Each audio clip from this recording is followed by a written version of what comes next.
शुरू करते हैं खबरों का सिलसिला और पहली खबर भोपाल से, बड़ी खबर भोपाल से। यूजीसी के समर्थन में भीम आर्मी का प्रदर्शन देखने को मिला है। यूजीसी के नए नियमों के समर्थन में यह विरोध प्रदर्शन हुआ। अंबेडकर मैदान में प्रदर्शन किया गया।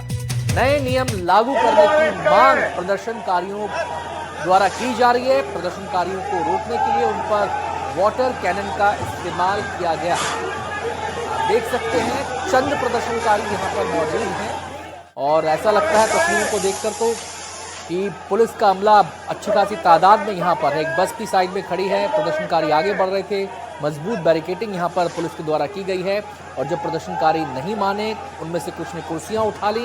ये देखिए मजबूत बैरिकेडिंग यहाँ पर है, पहले लोहे के बैरियर्स लगाए गए हैं, उसके बाद पीछे पुलिस की गाड़ियाँ खड़ी हैं और वाटर कैनन का इस्तेमाल इन पर किया गया इन्हें खदेड़ने के लिए। सीएम हाउस का घेराव करने निकले थे कार्यकर्ता। भीम आर्मी के कार्यकर्ताओं को पुलिस ने हिरासत में लिया है, तो कुछ कार्यकर्ताओं को हिरासत में भी लिया गया है। आपको बता दें पिछले दिनों यूजीसी का मामला, यूजीसी के जो नए नियम आए थे उनसे जुड़ा मामला सुप्रीम कोर्ट में पहुंचा और सुप्रीम कोर्ट ने फिलहाल मामले पर स्टे लगा दिया और 2012 के जो पुराने नियम थे उनको लागू करने का निर्देश सुप्रीम कोर्ट ने दिया था।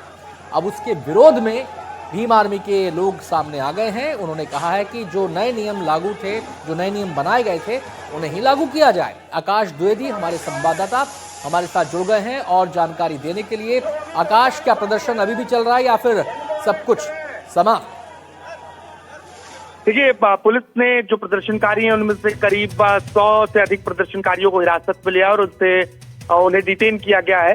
दरअसल ये प्रदर्शनकारी यूजीसी के नए कानूनों के समर्थन में विरोध प्रदर्शन कर रहे थे और मुख्यमंत्री आवास की ओर जाने की कोशिश कर रहे थे, लेकिन इन्हें जब रोकने की कोशिश की गई तो ये नहीं माने क्योंकि बैरिकेडिंग अम्बेडकर पार्क के पास ही की गई थी।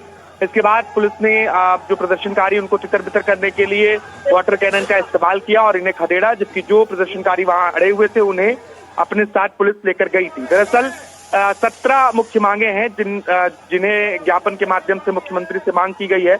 इनमें से जो 13% होल्ड आरक्षण है, खासतौर पर ओबीसी को लेकर जो 27% आरक्षण लागू करने की बात होती है, इसमें 13% पदों पर अभी भी भर्तियां नहीं हो पा रही हैं। ऐसे तत्काल प्रभाव से लागू करने और आने वाले समय में जातिगत जनगणना में पिछड़ा वर्ग की जातियों के लिए अलग कॉलम बनाने की मांग की गई है।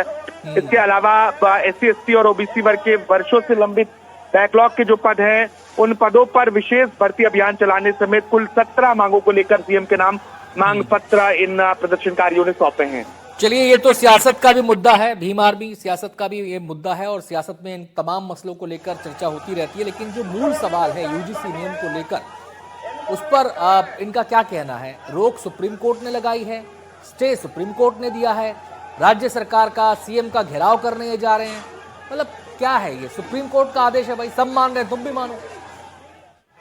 देखिए, सियासत है और इसीलिए कहा जाता है कि जब सियासी रोटियां सेकने की बात आती है तो सभी लोग सामने आकर खड़े हो जाते हैं। इसमें दो धड़े हैं। एक धड़ा ये कह रहा है कि जो यूजीसी के नए कानून हैं वो ठीक नहीं, इसे रद्द किया जाना चाहिए, और ये दूसरा धड़ा है जो प्रदर्शन कर रहा है इस मांग को लेकर कि यूजीसी का जो नया कानून है उसे लागू किया जाए।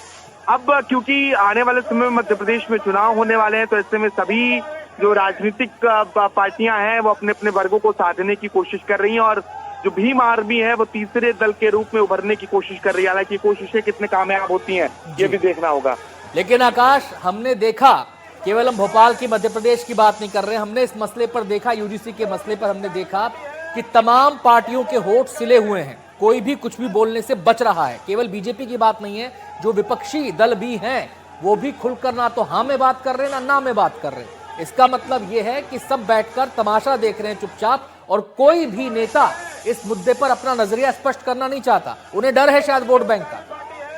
बिल्कुल, और अधिकतर मुद्दों में वोट बैंक का डर होता है क्योंकि जो जातिगत समीकरण राजनीतिक पार्टियां बैठाती हैं, अगर वो राजनीतिक समीकरण बिगड़ते हुए नजर आते हैं तो चाहे वो राष्ट्रीय स्तर पर बात की जाए, फिर प्रदेश स्तर पर बात की जाए, नेता इसमें बहुत बचकर बयानबाजी भी करते हैं और बहुत बचकर अपना पक्ष भी रखने की कोशिश करते हैं। आकाश, बचकर बोलना अलग बात है, यहाँ तो कोई बोल ही नहीं रहा, सबके होठ सिले हुए हैं, मुंह पर पट्टी बांध रखी है सबने, कोई बोल ही नहीं रहा यहाँ। देखिए, सत्ताधारी पार्टी के जो नेता हैं वो हर विषय को अपने बखान के रूप में प्रस्तुत करते रहे हैं। जब भी हमने किसी फैसले को देखा है, चाहे उसका विरोध हो रहा हो, चाहे प्रदर्शन हो रहा हो, या फिर उसका समर्थन कर रहे हैं लोग, तो कहीं ना कहीं वो रहता है कि उनकी पार्टी का जो फैसला है वो बहुत सही फैसला है। लेकिन इसके बावजूद जब कोर्ट की ओर से टिप्पणियां आ जाती हैं तो कहीं ना कहीं उस पर चुप्पी हमें देखने को मिलती है, जो अभी भी इस विषय को लेकर देखने को मिल रही है। जी, यहाँ पर जो प्रदर्शनकारी आए हैं उनका क्या कहना है? क्या ये विरोध प्रदर्शन का एक दिन ही है या फिर आने वाले समय में ऐसा विरोध प्रदर्शन और भी देखने को मिल सकता है? देखिए, मध्य प्रदेश में दो तरीके के धड़े हैं। एक यूजीसी का विरोध, जो नए कानून है उसका विरोध कर रही है। दूसरा जो गुट है जो आज प्रदर्शन कर रहे हैं, इनकी ये मांग है कि ये कानून सही है। अभी आज एक दिवसीय प्रदर्शन था, अभी आगे की रणनीति बनाएंगे कि आगे किस तरीके से इन्हें काम करना है, और जिस वर्ग की ये आप हिमायत करते हैं उस वर्ग के लिए कैसे काम करना है, तमाम चीजें आज, क्योंकि बहुत सारे लोगों का भी हिरासत में पुलिस ने लिया है, इसके बाद ये रणनीति तैयार की जाएगी। बहुत बहुत शुक्रिया आकाश आपका इस पूरी जानकारी के लिए, बहुत बहुत शुक्रिया।